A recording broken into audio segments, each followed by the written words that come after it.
ധർമ്മസ്ഥലയിൽ നടത്തിയ കൊലപാതക പരമ്പരകൾ ഇന്ത്യ മുഴുവനുമുള്ള മാധ്യമങ്ങൾ ചർച്ച ചെയ്തു. ഒരു ശുചീകരണ തൊഴിലാളി കുറെ കാലങ്ങൾക്ക് ശേഷം രംഗത്ത് വരുന്നു.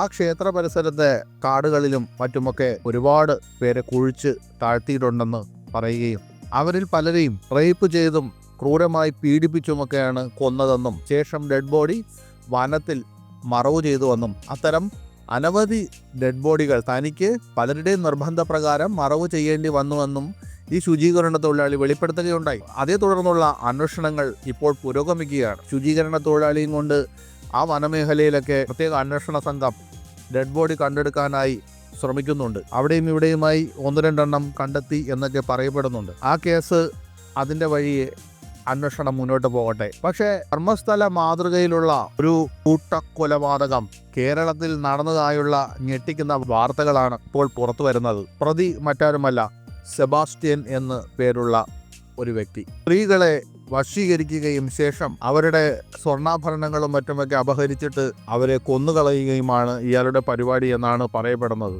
ഈ സെബാസ്റ്റ്യനെ കുറിച്ച് ഓർക്കുമ്പോൾ സെബാസ്റ്റ്യൻ അലക്സാണ്ടർ ഷാ എന്ന ഒരു വിയറ്റ്നാമിൽ ജനിച്ച ഒരു അമേരിക്കൻ സീരിയൽ കില്ലറിന്റെ കാര്യമാണ് ഓർമ്മ വരുന്നത്. അയാളും ഏകദേശം ഇതുപോലെയൊക്കെ തന്നെയാണ്. 91നും 92നും ഇടയിൽ ഒറിഗോണിലെ പോർട്ട്ലാൻഡിൽ നടന്ന 3 കൊലപാതക കേസുകളിൽ ഇയാൾ ഉത്തരവാദിയാണ്. 1994 കാലിഫോർണിയയിലെ കാസ്ട്രോ വാലിയിൽ 14-കാരിയായ ജെന്നി ലിന്നിനെ കൊലപ്പെടുത്തിയ കേസിലെ പ്രധാന പ്രതിയാണ് ഈ സെബാസ്റ്റ്യൻ അലക്സാണ്ടർ. എവിടെയോ വായിച്ചു കേട്ട ഒരു അറിവാണ് ഈ സെബാസ്റ്റ്യൻ അലക്സാണ്ടറിനെ കുറിച്ചുള്ളത്.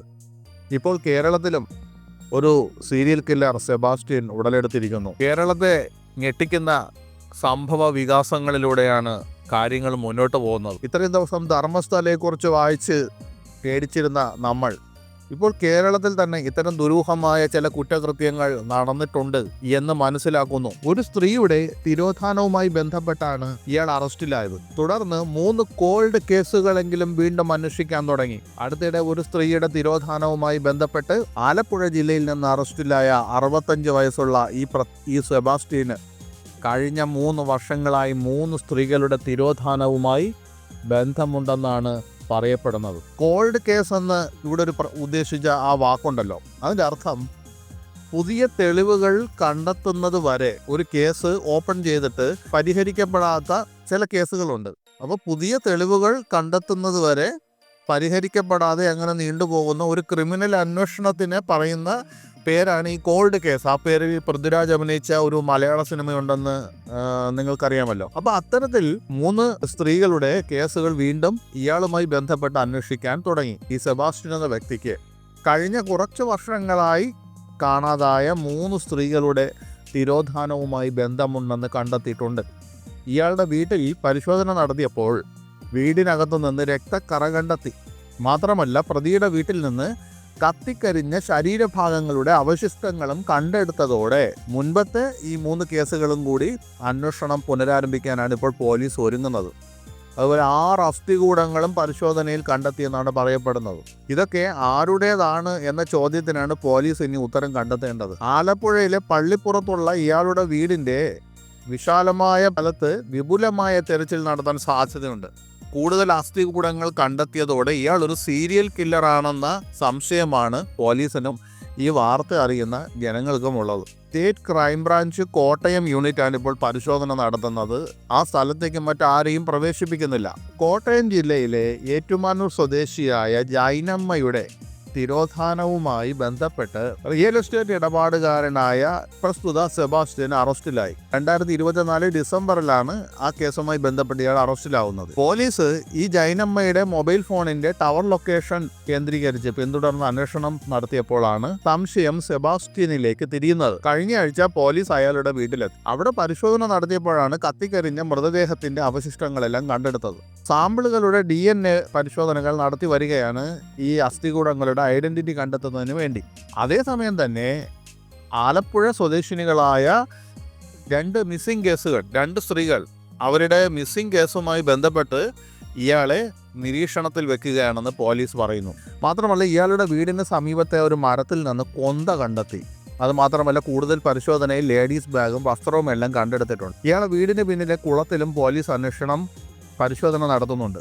അതിനുവേണ്ടി കുളം വറ്റിക്കാനുള്ള ശ്രമമാണ് ഇപ്പോൾ നടക്കുന്നത്. ഇയാൾ വീടിനുള്ളിൽ വെച്ച് ചോദ്യം ചെയ്തിരുന്നു. അയാൾ പറഞ്ഞതിൻ്റെ കൂടെയൊക്കെ അടിസ്ഥാനത്തിലാണ് കുഴിയൊക്കെ എടുത്ത് പരിശോധിക്കുന്നത്. കഴിഞ്ഞ ആഴ്ച നടത്തിയ പരിശോധനയിലും വീടിന് സമീപത്ത് നിന്ന് ചില ശരീരാവശിഷ്ടങ്ങളെല്ലാം കണ്ടെത്തിയിട്ടുണ്ട്.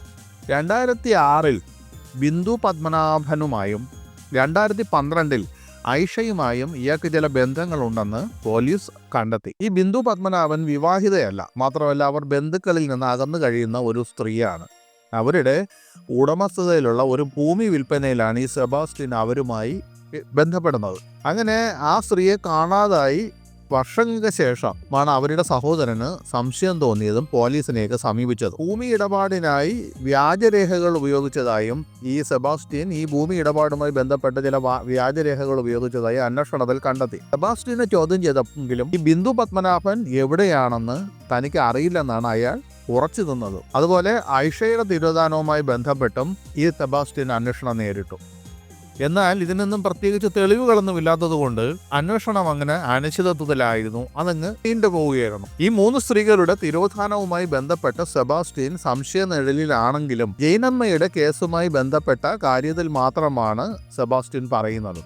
മറ്റു രണ്ടുപേരെയും അവരുടെ കാര്യങ്ങളൊന്നും മറ്റു രണ്ടുപേരുടെയും കാര്യങ്ങളൊന്നും അറിയില്ലെന്നാണ് ഈ സെബാസ്റ്റ്യൻ ഇപ്പോഴും പോലീസിനോട് പറയുന്നത്. ഒറ്റയ്ക്ക് താമസിക്കുന്ന സ്ത്രീകളുമായി സൗഹൃദം സ്ഥാപിക്കുകയും അവരെ കൊലപ്പെടുത്തി അവരുടെ സ്വർണവും പണവും അപഹരിക്കുകയും ചെയ്യുക എന്നതാണ് ഇയാളുടെ പ്രവർത്തന രീതി എന്ന് പോലീസ് സംശയിക്കുന്നു. കാരണം അത്തരം സ്ത്രീകളെ വശീകരിക്കാൻ വളരെ എളുപ്പമാണല്ലോ. കാരണം അവർക്ക് ബന്ധുക്കളില്ല, അവരുമായി ബന്ധപ്പെട്ടുള്ള മറ്റുള്ള അവകാശികളില്ല.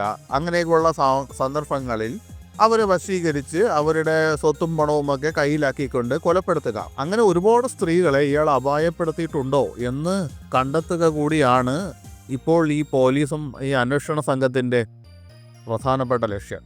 അതുപോലെ ആലപ്പുഴ ജില്ലയിൽ നിന്ന് അടുത്ത കാലത്ത് ദുരൂഹമായി കാണാതായ സ്ത്രീകളുടെ വിവരം കഴിഞ്ഞ ദിവസം ശേഖരിച്ചിരുന്നു. അതിലൊരാളാണ് അർത്തുങ്കൽ പോലീസ് സ്റ്റേഷൻ പരിധിയിൽ നിന്ന് 5 വർഷം മുമ്പ് കാണാതായ ചേർത്തല തെക്ക് വള്ളാക്കുന്നത്ത് വെളി സിന്ധുവിൻ്റെ കേസ്. ആ കേസും ഇപ്പോൾ പോലീസ് അന്വേഷിക്കാൻ തീരുമാനിച്ചിരിക്കുകയാണ്. ആ സിന്ധുവിനെയും ഇതുപോലെ കുറച്ച് 5 വർഷം മുമ്പ് കാണാതായ കേസാണത്. അതും ഇതിൻ്റെ അടിസ്ഥാനത്തിലാണ് പോലീസ് അന്വേഷിക്കുന്നത്. കാരണം ഇങ്ങനെ ചില വ്യക്തികൾ മിസ്സിംഗ് ആവുമ്പോൾ ആ വ്യക്തിയുമായി പ്രത്യേകിച്ച് ബന്ധമൊന്നുമില്ലാത്ത ഒരു വ്യക്തിയാണ് ആ കേസിലെ പ്രതിയെങ്കിൽ അന്വേഷണം വളരെ ബുദ്ധിമുട്ടാകും. കാരണം ഒരു വ്യക്തി അപായപ്പെടുമ്പോൾ അല്ലെങ്കിൽ ആ വ്യക്തി ആരെങ്കിലും അപായപ്പെടുത്തുമ്പോൾ ആ വ്യക്തിയുമായുള്ള കോണ്ടാക്റ്റുകളുമായി ബന്ധപ്പെട്ടിട്ടാണ് പലപ്പോഴും ഈ പ്രതികളെ കണ്ടെത്തുന്നത്. കാരണം ഒരു വ്യക്തിക്ക് ആവശ്യമില്ലാതെ മറ്റൊരു വ്യക്തിയെ കൊല്ലേണ്ട ആവശ്യമില്ലല്ലോ. അതൊരു ക്രൈമിൻ്റെ ഒരു രീതിയാണ്. നമ്മുടെ ശത്രുക്കളെയാണല്ലോ എപ്പോഴും സംശയിക്കുന്നത്. എന്നാൽ ഇതുപോലെ ഒറ്റപ്പെട്ടൊക്കെ ജീവിക്കുന്ന ചില വ്യക്തികളെ വശീകരിച്ചുകൊണ്ട്, മറ്റാരും അറിയാതെ വശീകരിച്ചുകൊണ്ട് അവരുടെ സ്വർണവും പണവും സ്വത്തൊക്കെ അപഹരിക്കാൻ വേണ്ടി അവരെ കൊല്ലുക എന്ന ഒരു രീതി പിന്തുടരുന്ന ഒരു സീരിയൽ കില്ലറാണോ ഇയാളെന്നാണ് ഇപ്പോൾ പോലീസിന്റെ സംശയം. ആലപ്പുഴ ജില്ലയിൽ മാത്രമല്ല സമീപ ജില്ലകളിലും ഈ സെബാസ്റ്റ്യൻ കുറ്റകൃത്യങ്ങൾ നടത്തിയതായാണ് ഇപ്പോൾ ഈ ജൈനമ്മയുടെ തിരോധാനത്തിലൂടെ വ്യക്തമാകുന്നത്. അതുകൊണ്ടാണ് കോട്ടയം, എറണാകുളം, കൊല്ലം ജില്ലകളിൽ നിന്ന് സമീപകാലത്ത് കാണാതായ ചില സ്ത്രീകളുടെ വിവരങ്ങൾ പോലീസ് ശേഖരിക്കുന്നത്. അതുപോലെ ഈ സെബാസ്റ്റ്യന് ബന്ധമുള്ള ചില ജ്വല്ലറികളിൽ നിന്നും സ്വകാര്യ ധനകാര്യ സ്ഥാപനങ്ങളിൽ നിന്നുമൊക്കെ പോലീസ് വിവരങ്ങൾ ശേഖരിച്ചു. അയാളുടെ വീടിന്റെ പരിസരത്ത് വിശദമായ പരിശോധന നടത്താൻ സാധ്യതയുണ്ട്. അതുപോലെ ഈ മാംസം തിന്നുന്ന ഒരുതരം മത്സ്യങ്ങളുടെ സാന്നിധ്യം സംശയിക്കുന്ന ചെറിയ കുളങ്ങൾ പോലും ഈ വീട്ടുപരിസരത്തുണ്ടെന്നാണ് പറയപ്പെടുന്നത്. എന്തായാലും അതിനെക്കുറിച്ചുള്ള കാര്യങ്ങളൊക്കെ വരും ദിവസങ്ങളിൽ വെളിവാകും. എന്തായാലും കേരളത്തിലും ഒരു സീരിയൽ കില്ലറിനെ കുറിച്ചുള്ള ദുരൂഹതകളും പേടിയുമൊക്കെ ജനങ്ങളിൽ ഇപ്പോൾ ഉണ്ടായിരിക്കുകയാണ്. എന്തായാലും ധർമ്മസ്ഥലയുടെ ഒരു ചെറിയ പതിപ്പാണോ ഇതെന്നാണ് ഇപ്പോൾ പലരും സംശയിക്കുന്നത്. ധർമ്മസ്ഥലയിൽ 100-400 സംഭവങ്ങൾ നടന്നു എന്നാണ് പറയുന്നത്. പക്ഷേ ഇതുവരെ ഈ വെളിപ്പെടുത്തിയതിൻ്റെ ഒരു 10-1 പോലും കണ്ടെടുക്കാൻ സാധിച്ചില്ല എന്നതും സത്യമാണ്. എന്നാൽ ഇപ്പോൾ കേരളത്തിൽ അതിൻ്റെ ഒരു ചെറിയ പതിപ്പ് സംഭവിച്ചിരിക്കുകയാണ്. അനവധി സ്ത്രീകളെ പലയിടത്തു നിന്നും കാണാതായെന്നും അവരൊക്കെ ഇയാളുടെ ഇരയായി തീർന്നോ എന്നുമാണ് അന്വേഷണ സംഘം സംശയിക്കുന്നത്.